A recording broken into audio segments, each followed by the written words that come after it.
আসসালামু আলাইকুম। আমার চ্যানেলে আপনাদের সকলকে স্বাগত।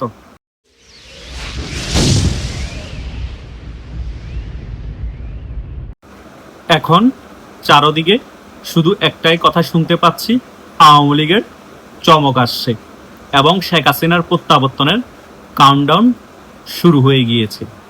এই সকল বিষয়গুলো কেন এত চারদিকে ছড়িয়ে পড়েছে এবং মানুষের মুখে মুখে এই সকল বিষয়গুলো নিয়ে আলোচনা হচ্ছে, তার প্রথম কারণ হচ্ছে সারা বাংলাদেশ জুড়ে যতগুলো স্কুল কলেজ আছে সে সকল স্কুল কলেজের ছাত্রলীগের অ্যাক্টিভ নেতাকর্মীরা এখন রাজপথে নেমে গিয়েছে।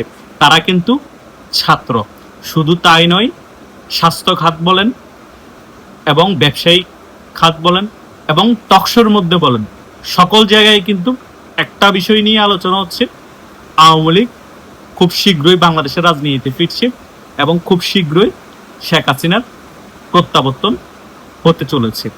বাংলাদেশের মধ্যে এত বড় একটি রাজনৈতিক দলকে এভাবে কার্যক্রম নিষেধাজ্ঞা দিয়ে রেখে দমানো সম্ভব না এবং বিলীন করা সম্ভব না। সকল সেক্টরের মানুষ আওয়ামী লীগকে নিয়ে আওয়াজ তুলছে এবং তারাও বলার চেষ্টা করছে, আমরা আওয়ামী লীগের শাসন আমলে ভালো ছিলাম, 5 আগস্টের পরবর্তী সময় থেকে আমরা ভালো নেই, বাংলাদেশ আরো 20 বছর পিছিয়ে গিয়েছে এবং বাংলাদেশ আওয়ামী লীগের রাজনীতি বাংলাদেশে উপস্থিত না থাকার কারণে বাংলাদেশে ব্যালেন্স নষ্ট হয়েছে রাজনীতির, ফলে একতরফা হয়ে যাওয়ার কারণে সন্ত্রাসীদের আস্ফালন অনেক বেড়ে গিয়েছে। সন্ত্রাসীরা গুম, হত্যা, ধর্ষণের মতো কাজ অনেক বেশি বাড়িয়ে দিয়েছে। আওয়ামী লীগের মতো বড় দল যদি অ্যাবসেন্স থাকে রাজনীতিতে, তখন এই ধরনের সন্ত্রাসী কার্যক্রম বাড়ারই কথা। সেজন্য সকল সেক্টরের কর্মজীবী মানুষরা এই সকল বিষয়গুলো মিডিয়ার সামনে এসে এখন সাহস করে বলা শুরু করে দিয়েছে। সেই কারণে মানুষ এখন ক্লিয়ারলি বুঝতে পেরেছে শেখ হাসিনার প্রত্যাবর্তন অনিবার্য হয়ে গিয়েছে। বাংলাদেশের রাজনীতিতে আওয়ামী লীগের রাজনীতি ফেরা অনিবার্য হয়ে পড়েছে।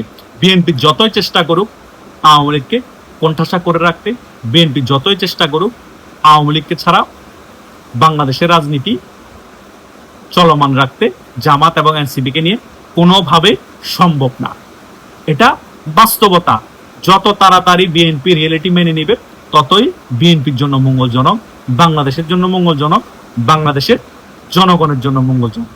আমরা যারা রাজনীতি করি বা বিএনপি আওয়ামী লীগের যারা রাজনীতি করে তারা তো জনগণের জন্যই রাজনীতি করে। জনগণ যেটা চাচ্ছে সেটাকে গুরুত্ব দিতে হবে বিএনপির। যদি বিএনপি সেই বিষয়গুলোকে গুরুত্ব না দেয়, বিএনপি সরকার বেশি দিন টিকতে পারবে না। 5 আগস্ট আওয়ামী লীগের কি ভয়াবহ পরিণতি হয়েছে, তার থেকে 10 গুণ খারাপ ভয়াবহ পরিণতি হবে এই বিএনপি সরকারের। সো জনগণের নার্ভ বোঝার চেষ্টা করুন। জনগণের নার্ভ না বুঝে আপনারা বিভিন্ন জায়গায় মাইক পেলে গালবাজি করেন, সেটা থেকে বিরত থাকুন। আপনারা বিভিন্ন জায়গায় আপনাদের অনেক প্রতিমন্ত্রী দেখি বলে আওয়ামী লীগকে বাংলাদেশে আর রাজনীতি করতে দেওয়া হবে না। গত 3-4 দিন আগে আপনাদের স্থানীয় সরকার প্রতিমন্ত্রী মীর শাহ আলম এই সকল বক্তব্য দিচ্ছে। এগুলো তো দিবে রাজাকারদের নাতিপতিরা, এগুলো তো দিবে রাজাকারদের বীর্য যারা আছে তারা। আপনারা তো অনেক বড় গণতান্ত্রিক রাজনৈতিক দল, তো আপনারা অনেক বড় গণতান্ত্রিক রাজনৈতিক দল হয়ে আপনাদের প্রতিমন্ত্রীরা এই ধরনের অগণতান্ত্রিক বক্তব্য কেন দেয় বিভিন্ন জায়গায়? এই সকল অগণতান্ত্রিক বক্তব্যের কারণেই জনগণ বিমুখ হচ্ছে আপনাদের উপর। জনগণ আপনাদের উপর কোনো আস্থা নাই, কারণ আপনারা কাজে দেখাতে পারছেন না কিছু। যে সকল বিষয়গুলো মুখে বলেন একটা, কাজ হয় আরেকটা। কথা বুঝেন নাই? আপনারা বালু ব্যবসা নিয়ে আপনাদের নিজেদের নেতা কর্মীদেরকে গুলি করে করে মেরে ফেলতেছেন রাউজান এবং রাঙ্গুনিয়ার মধ্যে। সারা বাংলাদেশের মধ্যে একই চিত্র। আপনাদের হাতে আপনাদের বড় বড় নেতারা পর্যন্ত সেভ না। যে সকল নেতা কর্মীরা আওয়ামী লীগের আমলে সেভ ছিল, বুক ফুলিয়ে তার ঘর বাড়িতে যেতে পারতো, মামলা হামলার শিকার হয়নি, মৃত্যু হবে এই সকল টেনশনে তারা ঘুরতে হয়নি। কিন্তু আপনারা ক্ষমতায় আসার পরে আপনাদের অনেক ভালো ভালো নেতারা এখন সেভ না, ঘরের মধ্যেও সেভ না, ঘরের বাইরেও সেভ না। এগুলো আপনাদের বিএনপির কর্মী সমর্থকরাই বলছে যে আওয়ামী লীগের আমলে আমরা বুক ফুলিয়ে হেঁটেছি, আওয়ামী লীগের আমলে আমরা ঘরে থেকেছি, মামলা হলো আমাদেরকে মৃত্যু ভয়ে চলতে হয়নি। কিন্তু বিএনপি ক্ষমতায় আসার ফলে বিএনপির লোককে এভাবে নির্মমভাবে হত্যা করছে।